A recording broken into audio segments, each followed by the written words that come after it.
Meanwhile, President Donald Trump and First Lady Melania on their way to Rome there to attend tomorrow's funeral of Pope Francis in Vatican City. Before leaving, the president was asked about the state of negotiations on the war in Ukraine, and on the trade war with China. Here's what he had to say. We have a lot of things going on, and I think in the end we're going to end up with a lot of good deals, including tariff deals and trade deals. We're going to make our country rich, but we're going to try and get out of war so that we can save 5,000 people a week. And that's what my aim is. I want to save 5,000 young men. They happen to be mostly Ukrainian, Russian.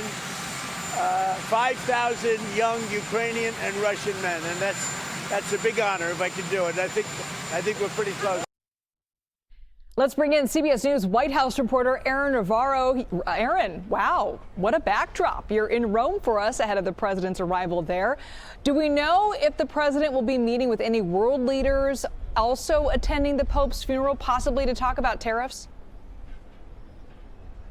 Liz, good to be with you. Yes, here in Rome, and in a couple of hours, President Trump will arrive around 11 p.m. tonight. But it's a really tight window that he will be here in Rome for the funeral of Pope Francis, less than 24 hours. But he has suggested throughout the week that he will do bilateral meetings of sorts with the many foreign leaders that are attending this funeral. And you've seen some of them already say that they want to talk to President Trump. Ukrainian President Vladimir Zelensky has told reporters he wants to discuss the ongoing war. Of course, President Trump has had the U.S. really involved in trying to speed up negotiations and peace talks between Russia and Ukraine. And the European Commission President Ursula von der Leyen has also told reporters that she wants to discuss tariffs with Trump. President Trump, of course, has made the EU a big gripe of his, quote, reciprocal tariffs. But again, all these conversations are going to be happening on the sidelines of this funeral, which is the main reason that President Trump is coming here to Italy.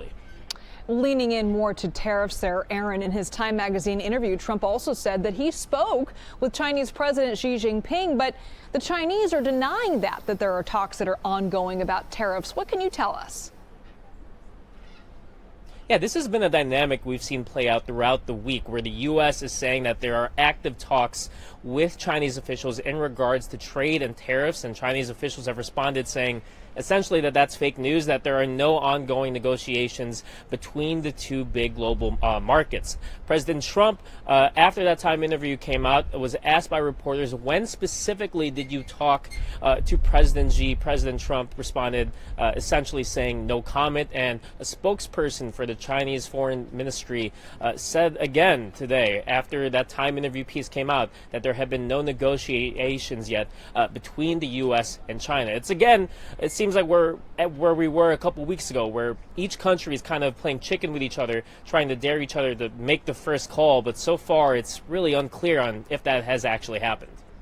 Yeah, we'll send it back to Europe there, Aaron. In that same interview with Time magazine, the president also said that Russian-occupied Crimea will stay part of Russia and not Ukraine.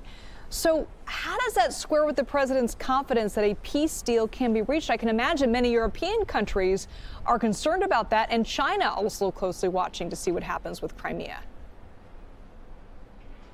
Yeah, I expect if Ukrainian President Zelensky gets to speak with President Trump tomorrow at this funeral, he will bring that up, that Russian control of Crimea has been a red line for Zelensky continuously throughout these negotiation talks. And you've seen President Trump kind of say that that's one of the concessions, imply that's one of the concessions Ukraine has to give.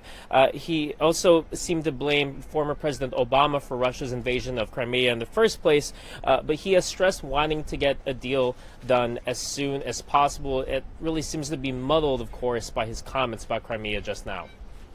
I want to pivot for a moment to Defense Secretary Pete Hegseth. Aaron, new developments in the mounting fallout from Signalgate. Earlier this week, we reported that Hegseth apparently included his wife, brother, and personal attorney in a chat about war plans on that messaging app.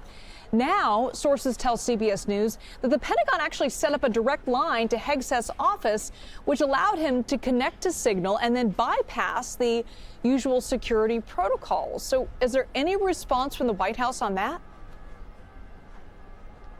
Yeah, they haven't commented on that yet. Again, as throughout this week, where we've seen Secretary of Defense Pete Hegseth really take a lot of criticism over his use of the Signal app, sharing potentially sensitive information about strikes in the Middle East.